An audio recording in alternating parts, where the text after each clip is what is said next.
അവിടെ ഒരു പ്രത്യേകത ഉണ്ടായിരുന്നു. ഈ സഖാവ് പറയവാ, എനിക്കറിയത്തില്ലായിരുന്നു. ഈ സഖാവ് പറയവാ, അതായത് എപ്പോഴേലും മുഖ്യമന്ത്രി ഉടനെ അറിയേണ്ട അടിയന്തര സ്വഭാവമുള്ള കാര്യങ്ങളാണെങ്കിൽ വേറെ ഉദ്യോഗസ്ഥന്മാർ വഴിയൊന്നും പോകണ്ട, നേരിട്ട് ഈ കോൾ സെന്ററിൽ ഇരിക്കുന്ന ആളിനെ മുഖ്യമന്ത്രി വിളിക്കാം, ക്ലിഫ് ഹൗസിലോട്ട് വിളിക്കാം, അപ്പൊ പുള്ളിക്കാരൻ ഫോൺ എടുത്തോളൂ. അങ്ങനെ ഒരു അനുഭവം കൂടി സഖാവ് പറഞ്ഞു. അതായത് നമ്മുടെ ശ്രീത്ര മെഡിക്കൽ സെന്റർ ഒരു രോഗി, അദ്ദേഹത്തിന് മസ്തിഷ്ക മരണം, ക്ലിനിക്കൽ ഡെത്ത് സംഭവിച്ചു. അപ്പൊ അദ്ദേഹത്തിന്റെ ഹൃദയം ആർക്കെങ്കിലും ഉപയോഗിക്കാം, കൊടുക്കാം, ട്രാൻസ്പ്ലാന്റ് ചെയ്യാൻ വേണ്ടി കൊടുക്കാൻ ആ കുടുംബം തയ്യാറാ. അപ്പൊ എറണാകുളത്ത് ലിസി ഹോസ്പിറ്റലില് അതുപോലെ ഹൃദയം കിട്ടിയാല് ഹൃദയം മാറ്റിവെക്കൽ ശസ്ത്രക്രിയക്ക് വേണ്ടി കാത്തിരിക്കുന്ന ഒരു പേഷ്യന്റും ഉണ്ട്. ഉടനെ എറണാകുളത്ത് ഈ കോൾ സെന്ററിലോട്ട് ഒരു കോൾ വന്നു, വിളി വന്നു.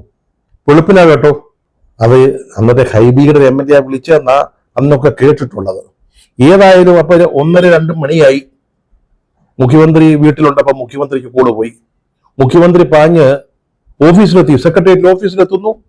ബന്ധപ്പെട്ട ആളുകളെ വിളിക്കുന്നു, ചീഫ് സെക്രട്ടറിയോട് വരാൻ പറയുന്നു.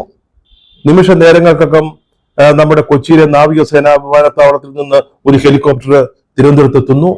ഈ ഹൃദയം മാറ്റിവെക്കേണ്ട ഈ ഹൃദയവുമായിട്ട് എറണാകുളത്തേക്ക് പോകുന്നു. ലിസി ആശുപത്രിയിൽ ശസ്ത്രക്രിയ നടക്കുന്നു. ആ രോഗി രക്ഷപ്പെടുന്നു.